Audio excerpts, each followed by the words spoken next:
Previous lecture, we studied about discovery of electrons and their properties. So in this section, we will do elaborate study of protons, neutrons and various atomic models. Atoms are electrically neutral. Hence, after the discovery of negatively charged particles of an atom, attempts were made to discover the positively charged counterpart of electron. In 1886, Goldstein used discharge tube containing a perforated cathode. On reducing the pressure, he found that some rays passed through these holes in a direction opposite to that of the cathode rays. These are called anode rays because they seem to be coming from a perforated cathode used in the discharge tube experiment. Anode rays are made up of positively charged particles known as protons. They are deflected by electric and magnetic field in a manner opposite to cathode rays. The charge and mass of the particles of anode rays depend upon the nature of the gas in the discharge tube. Some of the positively charged particles carry a multiple of the fundamental unit of electrical charge. And the behavior of these particles in a magnetic or electric field is opposite to that observed for electron or cathode rays. Protons are the smallest and lightest positive ions, was obtained from hydrogen and was called proton. The existence of nucleus was predicted by Rutherford in 1920.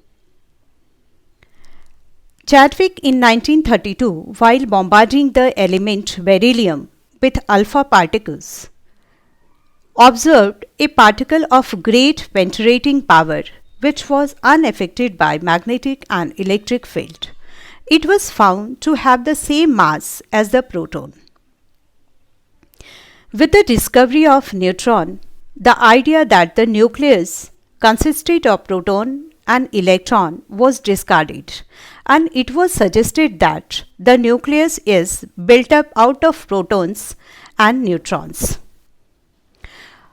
When neutron is present outside the nucleus, it is unstable, having a half-life of approximately 20 minutes and decays in.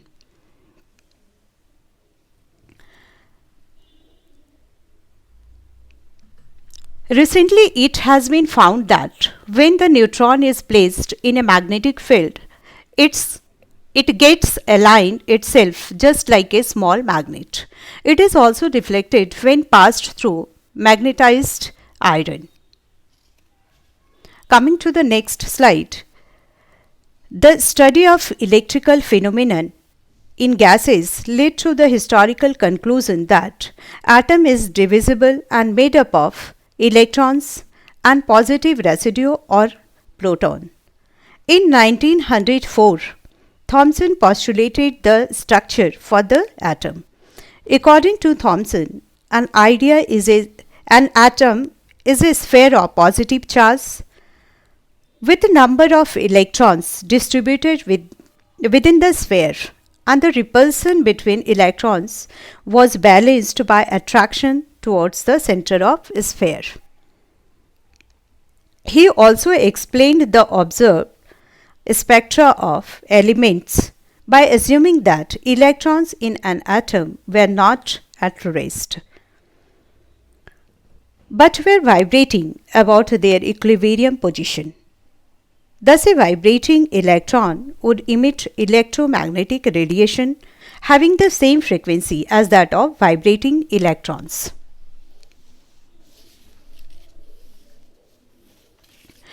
But Thomson failed to explain the result of ionization and scattering experiment carried out by Rutherford.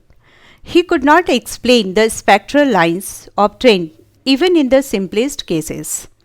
According to this model,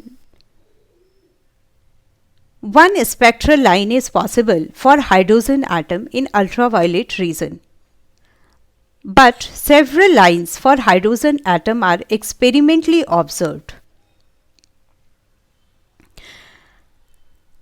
And he also failed to explain the result of bombardment of an atom with alpha particles carried out by Rutherford.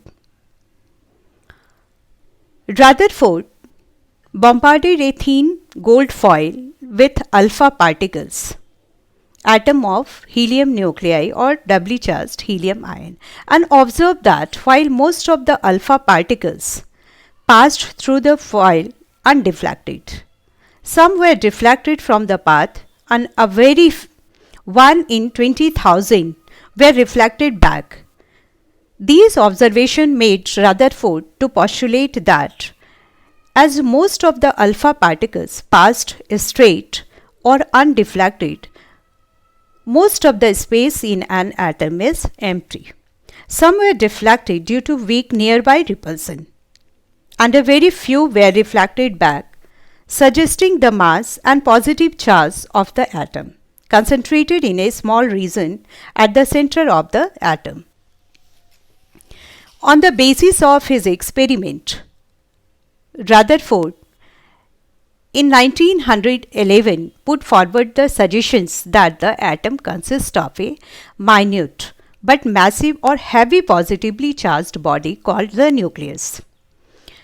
At its center, surrounded by extremely small negatively charged particles called electrons, at relatively large distances from the nucleus. And the nucleus consists of protons and neutrons called nucleons, and nucleons are much heavier than an electron, indicating that mass of atom lies in its nucleus. And electrons and nucleus are held together by electrostatic force of attraction. Rutherford concluded the diameter of the nucleus and found to be the order of magnitude of 10 to the power minus 13 centimeter as compared to 10 to the power minus 8 centimeter for an atom of hydrogen. The behavior of electron in the Rutherford's model of the atom presented a problem. James Clerk Maxwell had shown that whenever an electric charge is subjected to acceleration, it emits radiation and loses energy. This loss of energy will make the electron to move slowly, and consequently it will be moving in a spiral path and ultimately fall inside the nucleus, leading to collapse of the atom. This, however, does not happen. The atom is stable. In 1914, Niels Bohr solved this problem by applying quantum theory as postulated by Maxwell Planck in 1900 and extended by Einstein. Students, in the next video, we will discuss about quantum theory and Bohr's model based on quantum concept. Thank you.